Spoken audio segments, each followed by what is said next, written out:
Welcome to Venus competitive water. তোমাদের জন্য আজকে নতুন একটা অঙ্ক এনেছি। এই ধরনের অঙ্ক West Bengal public service commission, railway recruitment board এবং পুলিশ রিক্রুটমেন্ট বোর্ডের পরীক্ষাতে প্রায় এসে থাকে। তাই এই টাইপের প্রশ্ন আমরা কিভাবে সহজে সলভ করব আমরা আজকে দেখব। কি প্রশ্ন বলেছে দেখো, walking 3/4 of his normal speed a man reaches 20 minutes late to his office. How much time does he normally take to reach his office?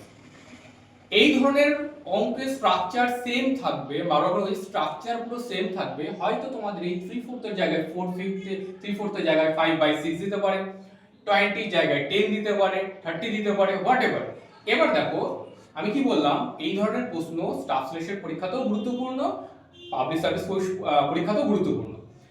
দেখো 3/4 যেহেতু বলেছে যে 3/4 স্পিডে যদি যায় তাহলে এক ব্যক্তি সে অফিস পৌঁছাতে 20 মিনিট লেট করবে। আমাকে জানতে চেয়েছে সেই ব্যক্তিটা অফিসে নর্মাল সময় পৌঁছাতে কত, মানে নর্মাল সময় যখন পৌঁছাতো সেই সময়টা কত, টাইমটা জানতে চেয়েছে।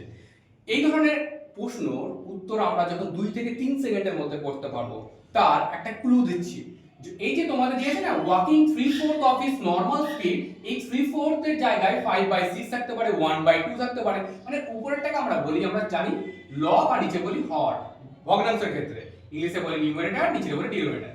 এবং লব এবং হর বা নিউমারেটর ডিনোমিনেটরের মধ্যে যে গ্যাপ ডিফারেন্স যদি 1 থাকে, তাহলে আমরা যে উপরে লবের মানটা পাচ্ছি বা নিউমারেটরের মানটা পাচ্ছি তার সঙ্গে যত মিনিট লেট করছে এটা আমরা প্রোডাক্ট করে দেবো।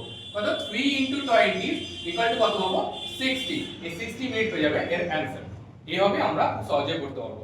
অবশ্যই যদি ভিডিওটাকে ভালো লাগে অবশ্যই লাইক করো এবং চ্যানেলটিকে সাবস্ক্রাইব করে নাও আরো এই ধরনের ভিডিও পাওয়ার জন্য। ধন্যবাদ।